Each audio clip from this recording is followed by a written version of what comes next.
saya akan memaparkan tentang lingkungan yang saya amati, yaitu parit di sekitar rumah secara ekologi, ekonomi, sosial budaya, dan solusi atau mitigasi yang dapat dilakukan. Nah, seperti yang kita ketahui, parit ini berfungsi untuk mengalirkan air hujan, air limbah rumah tangga ringan, dan mencegah genangan di sekitar rumah. Namun, dalam praktiknya sering ditemukan masalah seperti penyumbatan, pencemaran, dan pengabaian perawatan.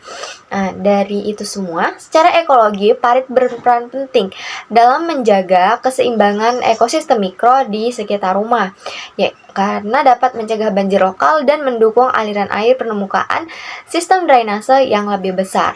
Permasalahan yang timbul yaitu yang pertama, pembuangan sampah dan limbah rumah tangga ke dalam parit yang menyebabkan pencemaran air dan tanah. Selanjutnya, parit yang mampet akan menyebabkan genangan yang menjadi habitat nyamuk dan serangga pembawa penyakit. Dari situ, air limbah yang tidak mengalir secara lancar akan menyebabkan bau tak sedap dan menurunkan kualitas udara di sekitar rumah. Dalam aspek ekonomi, hal tersebut menimbulkan dampak negatif, yaitu dampak langsung dan dampak tidak langsung. Dampak langsung yang dirasakan di sekitar adalah yang pertama, parit yang tidak berfungsi dengan baik dapat menyebabkan kerusakan properti akibat banjir lokal. Yang kedua, warga harus mengeluarkan biaya tambahan untuk perawatan rumah dan pengobatan akibat penyakit lingkungan. Serta dampak tidak langsungnya adalah menurunnya nilai properti dan daya tarik kawasan pemukiman. Yang kedua, beban anggaran daerah untuk pengelolaan sampah dan banjir meningkat. Serta aspek sosial budaya juga sangat berpengaruh dalam hal keberlangsungan parit tersebut. Salah satu yang berpengaruh yaitu kebiasaan masyarakat yang masih banyak memiliki kebiasaan membuang sampah langsung ke dalam parit, baik secara sadar maupun tidak sadar. Yang kedua itu kurangnya partisipasi aktif warga dalam menjaga kebersihan lingkungan, yang termasuk parit. Selanjutnya, budaya gotong royong yang dulu menjadi andalan dalam perawatan lingkungan mulai menurun, yang dimana kegiatan kerja bakti juga semakin jarang dilakukan karena kesibukan warga dan lemahnya kepedulian kolektif terhadap lingkungan sekitar.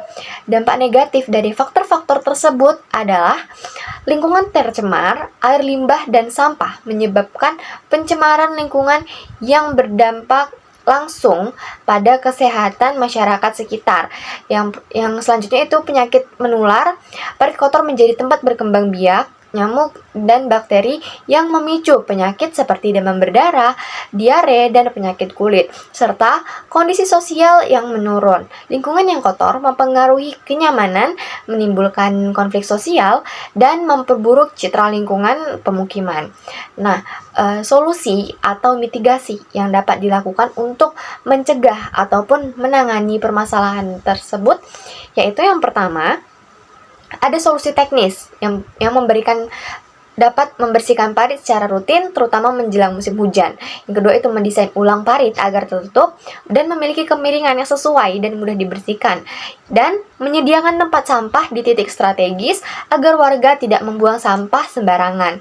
Selanjutnya, ada solusi sosial yang dapat dilakukan dengan cara menghidupkan kembali budaya gotong royong, sosial, dan kerja bakti di tingkat RT atau RW, melakukan penyuluhan lingkungan melalui sekolah, pengajian, ataupun pertemuan warga, membentuk tim pemantau lingkungan dari warga setempat yang bertugas mengawasi dan melaporkan kondisi parit. Dan selanjutnya yaitu solusi ekonomi. Contohnya yaitu mengalokasikan dana lingkungan dari kas RT atau RW atau dana desa untuk perbaikan dan perawatan parit, melibatkan UMKM dalam pengelolaan sampah rumah tangga dan pembuatan saluran air ramah lingkungan, serta mencari dukungan dari pihak ketiga, contohnya LSM, CSR perusahaan atau pemerintah daerah untuk program pengelolaan parit yang diberlakukan. Parit akan berfungsi baik jika dijaga bersama dengan kepedulian warga, lingkungan bersih dan sehat bisa tercapai.